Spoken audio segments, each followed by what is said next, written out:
Bab 652, Pindah Rumah.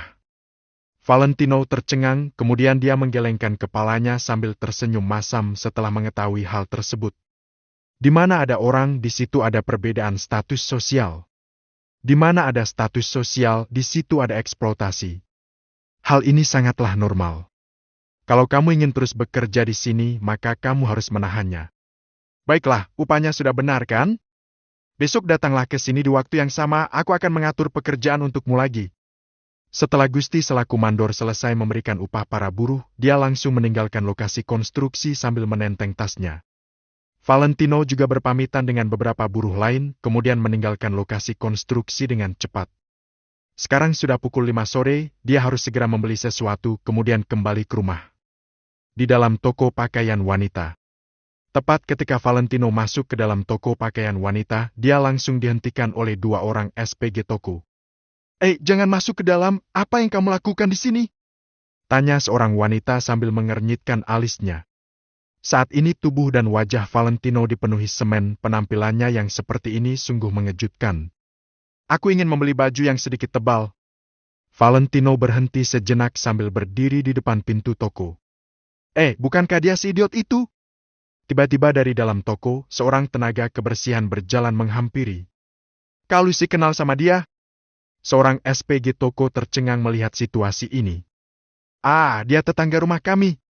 Setelah melihat Valentino, Lucy pun tahu kalau dia sudah pulih. Aku ingin membeli baju, kata Valentino sambil melihat Lucy. Baju-baju di sini harganya mahal, kamu. Lucy belum selesai bicara tetapi maksud dari perkataannya sangat jelas. Semua orang di kompleks tahu bagaimana kondisi Angel dan Valentino. Baju yang paling mahal harganya berapa? Valentino bertanya sambil mengernyitkan alisnya. 1.136.000. Jawab seorang SPG toko tanpa ragu. Di tempat terpencil seperti ini, baju seharga 1 jutaan sudah sangat mewah. Lagi pula ketika Angel bekerja sebagai pelayan hotel dahulu, gajinya hanya sekitar 3 juta sebulan. Baiklah, kalau begitu aku mau baju yang paling bagus. Akan tetapi, meski Valentino hanya punya uang sebanyak itu, dia tidak ragu untuk membeli baju yang paling bagus. Kedua SPG toko tercengang ketika mendengar kata-kata Valentino, Lucy pun menatap Valentino dengan ragu.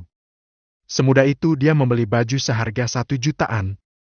Tingkah Valentino saat ini benar-benar seperti idiot, bukan? Lagi pula daya beli masyarakat di daerah ini sangat rendah. Namun Lucy dan kedua SPG toko seketika membisu ketika melihat Valentino mengeluarkan uang.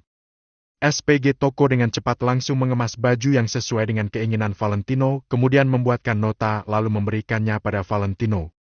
Meskipun baju yang Valentino pakai sudah usang, dia tetap saja seorang pembeli, maka mereka dengan cepat mengubah perlakuan mereka terhadap Valentino. Dari mana datangnya uang pria itu? Uang sewa rumah saja hanya 400.000 sebulan, mengapa dia mau membeli baju semahal ini? Lucy bergumam ragu ketika melihat Valentino berjalan sambil menenteng baju. Di jalan, Valentino menemukan sebuah toilet umum, dia mencuci wajahnya dan menepuk-nepuk semen yang ada di tubuhnya. Setelah terlihat tidak terlalu kotor, dia bergegas pulang ke rumah. Sementara itu, Angel sudah menyiapkan makanan dan menunggu Valentino di rumah. Tino, kenapa ada banyak semen di tubuhmu? Angel sedikit bingung ketika melihat Valentino pulang ke rumah dengan tubuh yang dipenuhi semen, tetapi dia tetap memeluk Valentino tanpa ragu. Aku berjalan-jalan mengelilingi lokasi konstruksi, ada banyak debu di sana. Valentino menjelaskannya sambil tersenyum, kemudian dia berkata sambil mengangkat barang yang ada di tangannya. Lihat apa yang kubeli untukmu. Namun, Angel tidak melihat barang yang Valentino belikan untuknya, dia malah memperhatikan kedua tangan Valentino yang memerah. Angel merasa bersalah.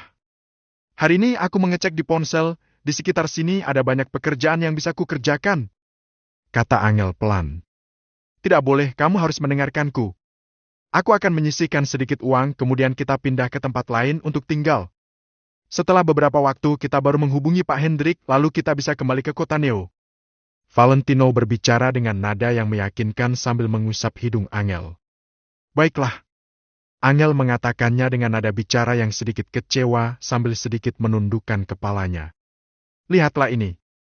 Valentino membuka tas belanja yang ada di tangannya sambil mengusap kepala Angel. Valentino mengeluarkan sebuah jaket bulu berwarna krem dari dalam tas belanja. Wah, dari mana kamu dapatkan ini? Angel bertanya dengan heran, kedua matanya terlihat berbinar. Kalau kubilang aku mencurinya, kamu percaya tidak? Kata Valentino sok misterius. Kamu bisa berbohong juga rupanya. Tapi jaket ini sangat mahal kan? Angel bertanya sambil meraba bahan jaket tersebut. Tidak, sedang ada diskon di toko baju, harganya bahkan tidak sampai 200.000. Valentino melambaikan tangannya. Benar. Angel sedikit tidak percaya. Meskipun daya beli masyarakat di daerah ini rendah, 200.000 pun tidak akan dapat membeli baju seperti ini. Benar, aku tidak mungkin membohongimu, kata Valentino dengan serius. Angel menganggukkan kepalanya, tetapi dia tetap mengeluhkan Valentino yang menghabiskan banyak uang. Aku punya baju, seharusnya kamu membeli baju untuk dirimu saja. Kamu masih harus pergi bekerja, kalau kamu kekurangan baju, nanti kalau kedinginan bagaimana? Valentino mendengarkan ocehan Angel tanpa henti, kemudian dia tersenyum sambil menyentuh hidung Angel tanpa mengatakan apapun. Meskipun Angel terus mengoceh, kebahagiaan di matanya tidak dapat disembunyikan. Suasana hangat di antara keduanya perlahan menyelimuti kamar kecil mereka. Aku mendapatkan pekerjaan, gajinya lumayan besar dan tidak melelahkan. Hanya saja lingkungan kerjanya sedikit kotor, kamu tidak boleh menjauhiku. Valentino menggosokkan telapak tangannya, kemudian duduk di depan meja makan. Tidak akan, bagaimana bisa aku menjauhimu? Angel melirik Valentino, kemudian melipat jaketnya dengan hati-hati. Cuaca sedang dingin, pakailah jaket itu besok, kata Valentino. Iya, aku paham. Makan saja dahulu. Angel berjalan kembali ke meja makan, keduanya pun makan malam bersama. Beberapa hari berikutnya, Valentino setiap hari berangkat kerja ke lokasi konstruksi. Dia selalu memberikan uang yang dia hasilkan kepada Angel setiap pulang ke rumah. Dibanding kepala keluarga, Angel lebih terlihat seperti kakak perempuan, dia menghitung pengeluaran mereka berdua dan menyimpan sisa uangnya. Kalau mereka sudah menyimpan cukup uang, mereka bisa pindah ke tempat lain untuk tinggal. Namun, dalam beberapa hari ini, Hendrik sama sekali tidak bisa dihubungi oleh Valentino. Semua kabar di kota Neo diblokir sedemikian rupa sehingga tidak ada kabar yang bisa ditemukan sama sekali. Akan tetapi, hal yang membuat Angel merasa beruntung adalah Edge tidak bisa mencari masalah dengan mereka lagi. Angel tahu Valentino bukan tidak ingin membalas dendam, tetapi tidak berani. Meski Valentino memiliki keberanian untuk membunuh Edge sekalipun, dia tidak memiliki kepercayaan diri untuk membunuhnya. Lagi pula, tidak tahu sudah berapa banyak prajurit dari keluarga Wijaya yang berkorban nyawa demi membantu menyembunyikan identitas Valentino dan Angel. Valentino tidak bisa membiarkan pengorbanan mereka sia-sia. Jadi, Angel tahu kalau Valentino tidak bisa bertindak gegabah. Edge tidak mencari masalah lagi adalah hal yang paling Angel inginkan. Hanya saja Angel tidak pernah tahu kalau di dunia ini sudah tidak ada Edge yang pernah mengganggunya itu. Angel, setelah aku bekerja hari ini, sepertinya uang kita sudah cukup untuk bisa pindah rumah. Hari ini, sebelum berangkat kerja, Valentino mengatakannya setelah merenung sejenak. Bab 653, dia hanya pemuda miskin. Ya, tidak perlu terburu-buru. Kalau kita langsung pindah, uang yang kamu kumpulkan dengan susah payah akan langsung habis. Angel merapikan kerah baju Valentino. Tidak apa-apa. Uang habis bisa dicari lagi, itu masalah kecil. Valentino menggelengkan kepala, lalu berkata, kamu tidak perlu selalu menyiapkan baju bersih untukku. Pekerjaan yang aku lakukan kotor, makanya bajuku tidak perlu setiap hari diganti dengan yang bersih. Tidak bisa. Gerakan tangan Angel terhenti, raut wajahnya serius. Suamiku harus mengenakan baju yang bersih setiap keluar rumah. Tidak peduli baju apapun itu, tetap harus bersih. Satu lagi, meskipun untuk sementara ini kamu harus bekerja keras, kamu tetap adalah naga. Jika suatu saat nanti kamu bisa terbang kembali, aku tidak ingin pengalaman ini menjadi sejarah kelam dalam hidupmu. Angel berbicara dengan serius dan penuh perhatian. Hati Valentino pun tersentuh. Jangan khawatir, aku pasti akan kembali menjadi naga. Ucap Valentino, lalu mengangguk mantap. Banyak orang yang mengharapkan dirinya, banyak orang yang menanti dirinya. Menanti dirinya untuk terbang tinggi. Mana mungkin dirinya mengecewakan mereka. Jika demikian, Valentino akan merasa bersalah. Bahkan dia akan memimpikan tentara keluarga Wijaya yang mati. Hatinya pasti merasa semakin tertuduh. Pokoknya kami harus pindah rumah. Di sini sangat terpencil, berita dari luar susah didapat, pikir Valentino. Setelah itu, Valentino berangkat. Angel mengunci pintu. Setelah Valentino pergi bekerja, Angel membersihkan rumah. Kemudian, Angel membuka ponselnya dan mencari pekerjaan paruh waktu di rumah. Keinginan Angel sederhana. Asalkan bisa menghasilkan uang sebesar 40.000 per hari, kebutuhan hidupnya dengan Valentino bisa terpenuhi. Dengan demikian, Valentino masih bisa menyimpan uang. Pukul 5 sore. Valentino meletakkan karung semen terakhir lalu menarik napas panjang. Valentino telah terbiasa melakukan pekerjaan berat ini, makanya dia tidak merasa terlalu lelah. Bagus sekali, anak muda. Lumayan. Hari ini kamu sudah memindahkan cukup banyak semen. Gusti si mandor menghampirinya. Awalnya, dia ingin menepuk pundak Valentino, tapi dia menarik tangannya kembali dengan sedikit jijik. Valentino membalas senyumnya tanpa mengatakan apa-apa. Dia tidak memiliki kesan yang baik terhadap Gusti. Selama beberapa hari ini, Valentino melihat Gusti sebagai seorang yang tamak. Setiap hari, uang yang Gusti potong dari gaji Valentino hampir mencapai 200.000. Namun, Valentino tidak ingin mempermasalahkan ini, dia juga malas meladeni mandor itu. Manusia berbuat, semesta melihat. Apa yang seharusnya menjadi milik kita cepat atau lambat akan dikembalikan. Gusti mengeluarkan 1 juta dari dompetnya lalu berkata pada Valentino, "Besok kamu boleh istirahat di rumah. Kemungkinan selama 2 hari ini tidak ada yang bisa kamu lakukan. Kalau ada pekerjaan, aku akan menghubungimu kembali." Valentino tertegun, tapi dia tidak mengatakan apa-apa. Setelah menerima hasil kerjanya hari itu, Valentino berencana membawa Angel meninggalkan tempat ini. Karena itu, ada tidaknya pekerjaan bukan masalah. Hari ini kamu telah mengangkut 600 karung semen. Begini, aku akan memberimu 1,4 juta. Karena kamu telah bekerja keras, aku akan memberimu lebih. Jangan beritahukan ini pada siapapun. Gusti awalnya kelihatan ragu-ragu, tapi pada akhirnya dia mengambil uang 400.000 lagi dari sakunya. Dia meletakkan uang tersebut di atas 1 juta yang telah dia siapkan sebelumnya, lalu menyerahkannya pada Valentino. Valentino agak kaget melihat ini. Sama sekali tidak seperti Gusti. Mana mungkin seorang Gusti memberikan uang lebih bagi pekerjanya. Terima kasih. Tapi tidak apa-apa. Berikanlah apa yang menjadi hakku. Tolak Valentino. Sudahlah, uang ini untukmu, ambil saja. Nanti aku akan menghubungimu lagi. Gusti menaruh uang tersebut di tangan Valentino, kemudian berbalik pergi.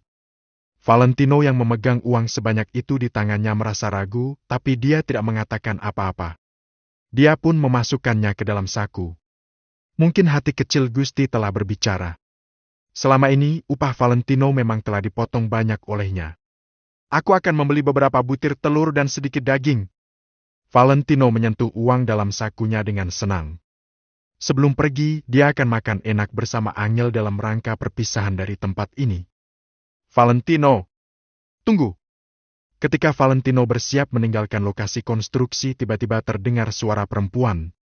Valentino mengernyitkan alis, lalu menghentikan langkahnya. Seorang wanita berusia 20 tahunan berlari keluar dari ruangan baja ringan. Ruangan itu merupakan salah satu proyek konstruksi. Wanita itu mengenakan baju bermerek yang bersih, berbeda jauh dengan baju kotor Valentino. Wanita muda ini bertubuh tinggi semampai, bibir merah dan bergigi putih. Penampilannya mirip artis-artis. Dengan wajah bersemu merah, wanita itu berlari menghampiri Valentino. "Ini untukmu," kata wanita itu sambil menyerahkan sebotol minuman isotonik pada Valentino. Ketika melihat minuman isotonik itu, Valentino meneguk ludah. Akan tetapi, dia tidak menerimanya. Wanita ini adalah murid magang dari manajemen proyek. Sejak 2 hari ini sebelum Valentino pulang kerja, wanita itu selalu berlari mengantarkan sebotol minuman kepadanya. Valentino tidak mengerti apa yang diinginkan wanita ini. "Tidak usah, terima kasih." Nada bicara Valentino terdengar datar. Sudah 3 kali dia menolak pemberian wanita itu. Dia pun berbalik hendak pergi. "Valentino, memangnya kamu tidak haus? Kenapa kamu tidak mau menerimanya?" tanya wanita itu heran. Valentino tertegun lalu berkata dengan serius. "Maaf, aku sudah menikah. Istriku telah menunggu di rumah. Terima kasih untuk niat baikmu." Wanita ini sangat cantik. Valentino bisa melihat bahwa hatinya juga baik. Namun, sebaik apapun wanita ini, dia tidak sebanding dengan Angel. Meskipun wanita ini memberinya makanan enak, pemberian tersebut tidak sebanding dengan kasih sayang Angel selama 3 bulan ini, bahkan telur goreng buatan Angel terasa jauh lebih enak. Di dunia ini tidak ada cinta tanpa alasan. Juga tidak ada benci tanpa alasan. Wanita ini begitu baik terhadap Valentino. Valentino bisa sedikit menebak alasan di balik itu semua. Aku hanya ingin memberimu sebotol air, kata wanita itu setelah tertegun selama 2 detik. Tidak usah, terima kasih, jawab Valentino, kemudian berbalik dan pergi. Wanita itu melongo melihat kepergian Valentino. Dia memegang botol air minum sambil berdiri di tempat dengan canggung. Juna, jangan bodoh. Apa kamu tidak lihat tampangnya yang sombong? Kamu seperti sedang mengemis cinta kepadanya. Tepat pada saat itu, seorang wanita lain menghampiri Zuna. Sementara Zuna hanya menundukkan kepala melihat botol air yang dia pegang tanpa mengatakan apa-apa. Sudahlah. Kita ini murid magang, kita tidak bisa bergaul dengan orang rendahan seperti itu. Cinta antara wanita kaya dan pemuda miskin? Cerita ini hanya ada di film-film, kata teman Zuna. Zuna menggeleng lalu berkata, Tidak. Aku hanya merasa dia berbeda dengan yang lain. Dia agak spesial, bukan berarti aku menyukainya. Aku hanya penasaran. Wanita itu meledek Zuna. Apa kamu tidak tahu kalau rasa penasaran seorang wanita terhadap pria merupakan tahapan pertama dari jatuh cinta? Bab 654 Pencuri. Sudah, tidak usah bicarakan tentang dia lagi. Kalian ditakdirkan untuk tidak memiliki kemungkinan itu. Aku baru saja dengar dari Pak Gusti kalau pekerjaan di sini sudah selesai. Mungkin dia tidak akan datang besok. Gadis itu menarik Zuna lalu berjalan ke dalam ruangan. Zuna tidak berbicara, dia merasa sedikit kecewa. Benar, tidak ada kemungkinan. Valentino sudah menikah, dia sudah memiliki istri. Di kediaman Valentino dan Angel. Ketika Angel baru saja membuang sampah di tempat sampah, seorang bibi datang menghampirinya. Sampah ini tidak bisa dibuang sembarangan. Kamu harus membayar biaya sampah setiap bulan. Kamu tahu kan? Kata bibi itu. Angel tertegun sejenak, setelah itu dia menganggukkan kepalanya tanda mengerti. Sejak berbicara dengan Wendy malam itu, orang-orang semakin sering menyerang Angel dan Valentino. Angel tidak mengatakan hal-hal ini kepada Valentino karena dia takut Valentino akan berselisih dengan mereka. Akan tetapi, mereka akan segera pindah rumah, jadi Angel menahannya. Aku akan bayar. Setelah selesai berbicara, Angel pun bersiap untuk kembali ke dalam ruangan. Siapa bajingan yang mencuri pakaianku? Tiba-tiba terdengar suara yang lantang dari kamar di lantai 2. Ketika mendengar suara itu, banyak warga kompleks yang menjulurkan kepala untuk melihat apa yang terjadi. Brak! Seseorang membuka pintu kamar dan ternyata orang itu adalah Wendy yang wajahnya dihiasi riasan tebal. Angel melirik Wendy, kemudian berbalik dan ingin kembali ke kamarnya. Orang-orang di kompleks suka menonton keramaian, sedangkan Angel tidak tertarik. Akan tetapi, mata Wendy berbinar ketika melihat Angel, dia berkata, Angel, berhenti! Angel menghentikan langkah kakinya. Dia mengangkat kepalanya lalu menatap Wendy dengan sedikit bingung. Puluhan warga di kompleks pun keluar dari kamar mereka satu persatu. Wendy mendengus dingin lalu menuruni tangga perlahan-lahan. Ada apa, Wendy? Angel mengernyit sambil menatap Wendy. Ada apa? Kamu masih berani bertanya ada apa? Wendy berkata dengan tidak sabar. Jelaskan kenapa kamu mencuri bajuku? Begitu Wendy menanyakan pertanyaan ini, Angel langsung tertegun. Orang-orang yang ada di sekitar pun sedikit terkejut. Bagaimana Angel bisa mencuri? Aku tidak mencuri. Angel tidak tahu kenapa Wendy bisa berkata seperti itu, tapi dia buru-buru menjelaskan. Apa yang sebenarnya terjadi, Wendy? Tanya seseorang. Wendy mencibir. Dia berkata, ada pencuri di kompleks kita. Kalian tidak tahu? Baju yang baru aku beli dan aku gantung di pagar di lantai 2 hilang hari ini. Coba kalian katakan apa yang terjadi. Ketika Wendy mengatakan hal ini, matanya terus menatap Angel. Apa? Ada pencuri di kompleks kita? Orang itu bahkan berani mencuri barang Wendy. Apa dia cari mati? Siapa yang kamu maksud, Wendy? Biar kami yang mencari keadilan untukmu. Tiba-tiba puluhan warga kompleks merasa marah karena ketidakadilan. Di mata warga kompleks, Wendy adalah orang penting. Pada saat ini, mereka tentu ingin mengambil kesempatan untuk menjilat. Angel yang melakukannya. Dia mengambil pakaianku. Itu pakaian yang dia pakai. Cibir Wendy. Dia mengulurkan tangan dan menunjuk ke arah Angel. Suasana tiba-tiba menjadi sunyi. Angel membeku di tempat, dia sama sekali tidak tahu apa yang sedang terjadi. Semua orang memandang Angel dan menyadari bahwa dia benar-benar mengenakan pakaian baru. Selain itu, hanya dengan melihat sekilas saja, orang akan langsung tahu bahwa harga pakaian itu tidak murah. Angel menjelaskan dengan sungguh-sungguh. Aku tidak mengambil barangmu. Aku juga tidak pernah pergi ke lantai 2. Aku baru membeli jaket krem. Aku bahkan belum sempat memakainya dan akhirnya jaket itu ada di badanmu.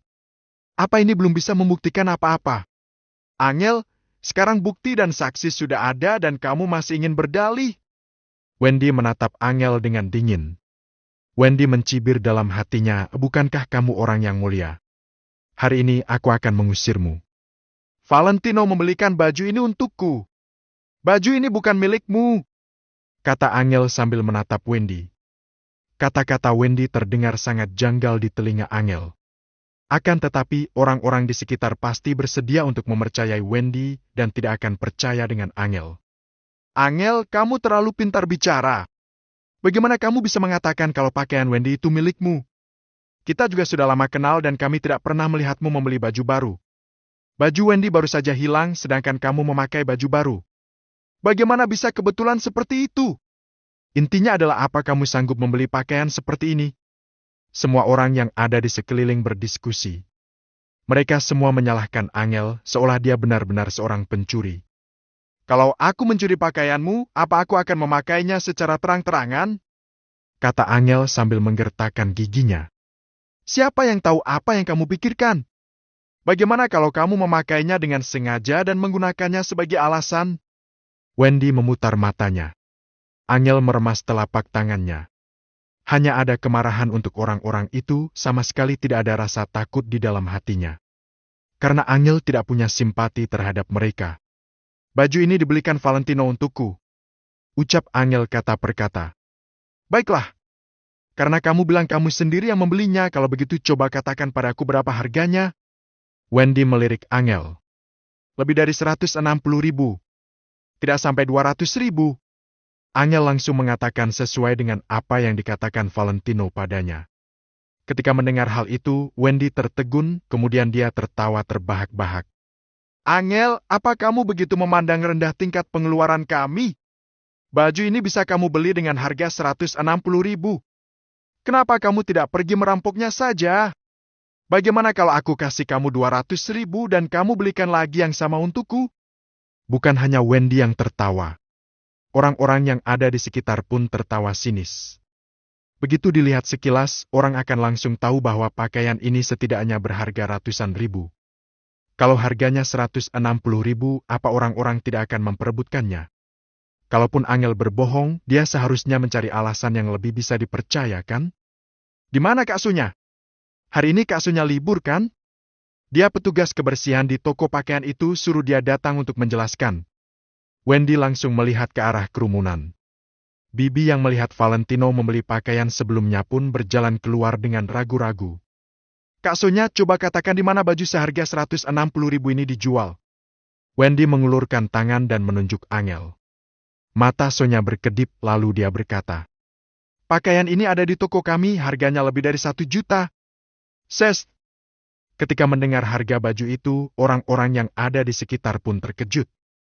1 juta sudah bisa digunakan untuk membayar uang sewa rumah selama 2 bulan. Siapa yang tidak tahu dengan kondisi Angel? Memangnya dia akan rela membeli pakaian seperti ini? Apa? Angel juga terkejut. Tidak usah bicara lagi. Apalagi yang ingin kamu katakan sekarang? Kamu bahkan tidak tahu berapa harga pakaian ini, tapi berani mengatakan kalau kamu yang membelinya. Wendy mengulurkan tangan lalu mendorong Angel. Angel sedikit tidak bisa berkata-kata. Melihat Angel tidak berbicara, ada banyak orang yang merasa bahwa dia tidak bisa menemukan alasan yang tepat. Aku tidak menyangka cantik-cantik ternyata pencuri. Aku juga kehilangan pot beberapa hari yang lalu. Aku tidak banyak bertanya waktu itu, siapa tahu dia juga yang mencurinya.